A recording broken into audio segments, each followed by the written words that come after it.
嫁の実家でいた時は本当に絵に描いたような昔の寿司屋さんでうまいもん出したら客が来るっていう、接客はあんまり良くない店だなって正直思ったし、今思えばなんですけど、うまいものって結構基準がみんな違うだろうしっていうのはやっぱ自分でやるようになったり修行時代とかに、いやうまいもんだけじゃちょっと厳しいかなっていう、接客も含めてかなと思ってます。寿司職人の新井隼人です。川崎の北部市場の食堂街で寿司屋をやってます。本当に寿司屋やるとも思ってなかったし、18歳でトラック乗るかも思ってなかったし、トラック乗ってる時に将来魚は運んでたけど寿司屋をやるなんて1ミリも多分思ってなかったんで、何があるか分かんない中でやっていくのは楽しいなと思ってます。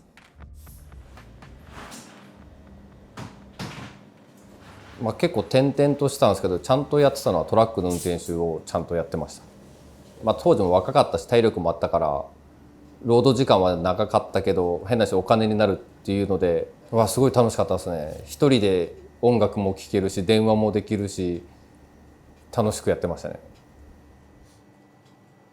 で今の嫁と、付き合ってる時もそうだったんですけど、もう実家が寿司屋やってるっていうのを言われてて、特にその辺は全然意識してなかったんですけど、で結婚して子供生まれるか生まれた後とかに跡取りいないから働かねえかみたいな、本当そんな軽い感じで言われて、なんとかなるかなと思って、その年で寿司屋を一からスタートしました。縦社会、一番先に来るのが下っ端で、帰る時も上から帰ってって一番下っ端が最後に帰るような、それこそ仕事も何も教えないっていうところで働いてました。僕の兄弟子もその親方も含めてそういう時代で育ってる、教わってるから、それこそ仕事は聞くと怒られる、見て覚えろっていう感じだったんで、そんなもんかなって。結婚もしてたし仕事は変えられないから嫌だなは思ったりもいっぱいあったし、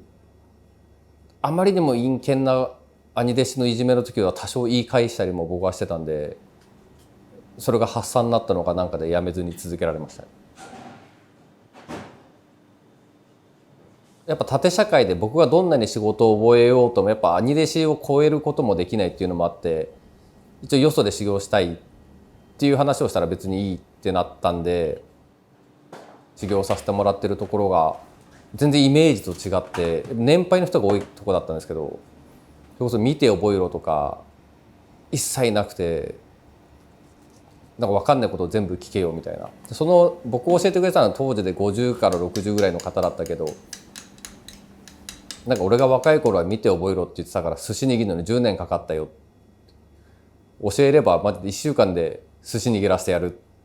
とか、もう魚も何でもおろせるようにしてやるっていうのを言われて、やっぱ丁寧に教えてくれる人もいるんだなと思いました。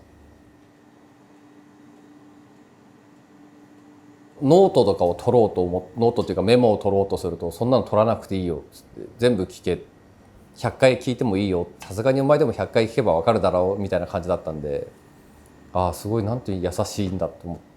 て。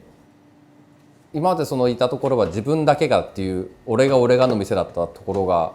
みんなで同じぐらい上達してこうよっていう考えだったんで、いやこれは自分もそうやってやってこうかなと思いました。逆にその昔ながらのとこでその師弟関係は別として、僕がいたところって新入りが僕の下に入ろうがなんだろうが、シャリは3年竹っていう当番じゃないですけど、そういうのがあって、もうくだらないルールだなって正直思ってたんですけど、シャリを3年炊くと夏も冬も、じゃあそれこそ見て覚えろじゃないですけど、マニュアルがなかった分水加減とかの勉強とかはすごいできたなとか思うし、そういうのを感覚で覚えたのはやっぱりそういう古い流れがあったからこそ良かったのかなと思うし、昔ながらもちょっとはいいところもあったなっていうのもあります。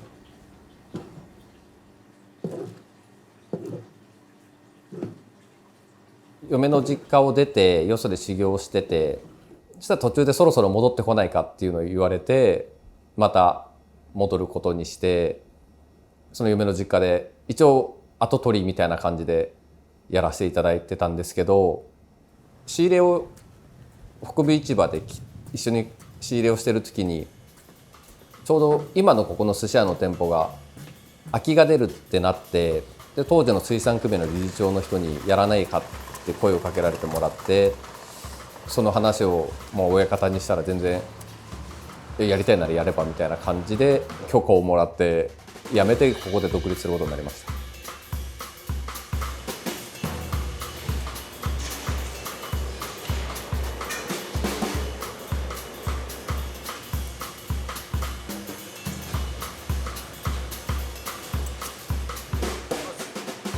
今の時代個人経営で潰れる飲食店の3大が喫茶店、蕎麦屋、寿司屋だったんで、やっぱり大手回転寿司とかには値段じゃ絶対勝てないし、高級店だったらもう本当にそれこそ銀座とかその立地とかがいいとこだったらいけるけど、街の寿司屋がどんどん潰れていくって言われてる時代にその街の寿司屋価格でやるんで、正直不安はすごくありましたね。僕お客さんで接客するのは好きなんですけど、仕込みがあんまり好きじゃなくて、朝というか夜中一人で来て仕込みしてる時つまんないなって正直思ったりしてます。明日穴子仕込む日だ、めんどくせえなとか思うけど、やっぱその手かけるとやっぱりうちの穴子が美味しいって言ってくれるお客さんとかもいるから、手間かけるとやっぱりお客さんに伝わることがあるんで、だからまあ面倒くさいよりその後が今日のこれ美味しかったよとか、これ鮮度良かったねとか言われるとやってよかったなと思うんで、そんなに辛いことは少ないっていうかないかなと思いますね。コロナの本当最初の頃そうだったと思うんですけど、やっぱりお酒が出せない、そもそも自粛で外に出ない、結構そのコロナ対策をしっかりしてるところではなかったんで、うちはあえて周りが厳しい分うちはよそと違うようにしたいと思ったし、スクリーンみたいなお客さんとのああいうのとかをしなかったのも、それを常連さんに話したら、もしもそういうのをやるんだったらもう行かないからねって、寿司屋に来てそんなんだったら行かないって言われて、それこそお客さんでもちょうど孫の七五三があるんだけどどこも店入れてくれないから大丈夫かっていうのを言われて、批判もいっぱいあったけど必要とされてる面もあったんで、やっぱりなんだかんだ最終的にやっぱお客さんが喜んでくれることがやっぱ僕も嬉しいし、そういうのも考えてやってました。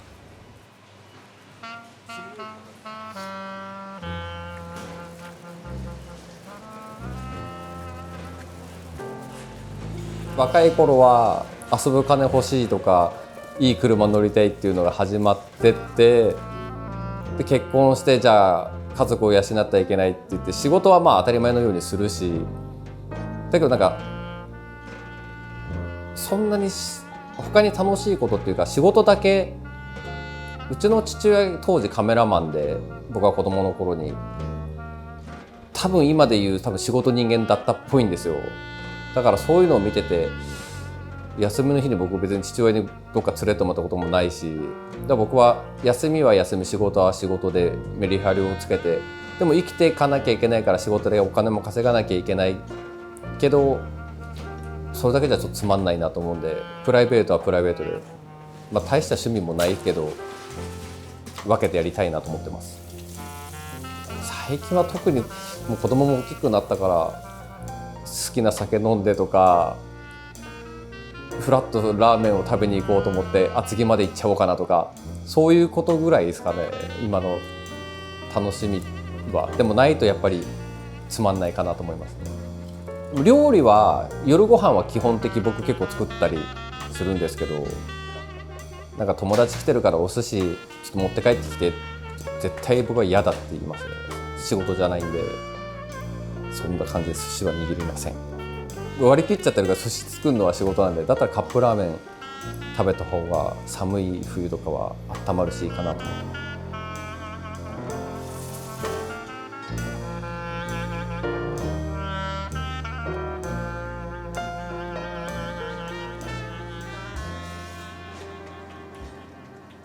一応お客様と接する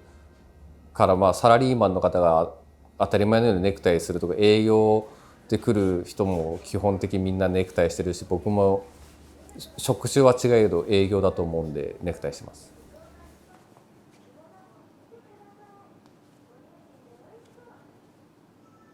お客さんの顔を忘れないように。でもやっぱ土曜日とかの忙しい時間に来た人とかは正直全部は覚えられないんですけど、やっぱオープンして最初の頃の暇な時とかはやっぱり、あ、このお客さん先週来たなとか1ヶ月前来たなってなんとなく会話で思い出して、で向こうも僕もそうですけど、その覚えてもらえたっていうのはやっぱり嬉しいと思う人の方が多分いるんで、なるべくお客さんのことは覚えて、この人の好みが何だったんだろうとか覚えるようにします。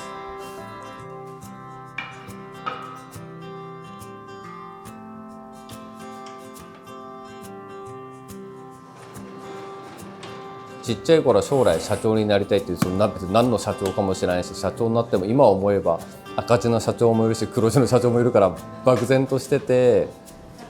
でトラックの運転手やってた時もトラックの、乗ってる時は楽しかったけど、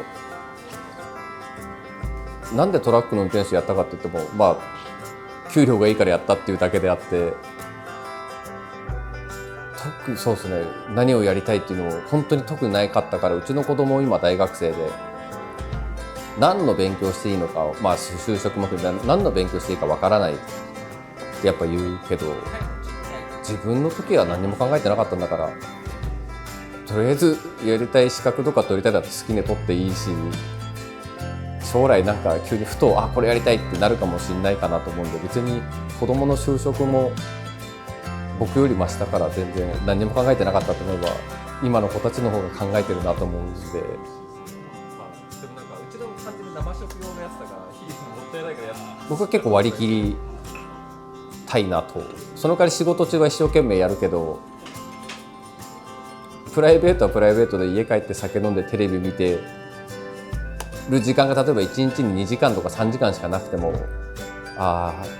なんか休めてるなと思うし、自分の自由な時間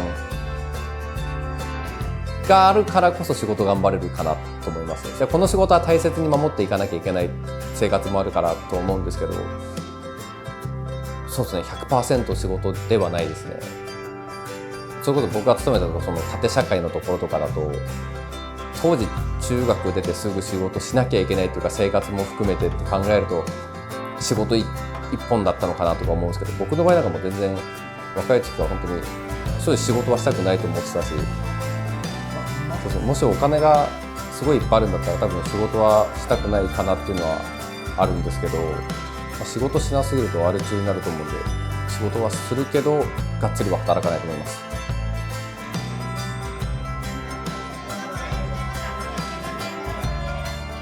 建て替えは間違いないけど、公式で出てるのがあと8年後。一番の目的は建物の老朽化で、ここ一応川崎市の土地なんで、市場にある個人店とかはもう間違いなく立ち退きになると思います。60過ぎまで粘ってくれればいいかなって感じです。今の結果がすごい最高に運がいいかって言ったら、もっとなんかすごいところで勤めてたかもしれないけど、僕は今の状態でも運が良かったなと思うし、本当そういうこといやなんとかなるよ。子供がなんか就職とか高校とかなんか悩んでた時とかも、いやなんとかなるよ。なんとかなるはよく言ってます。大丈夫、なんとかなるから。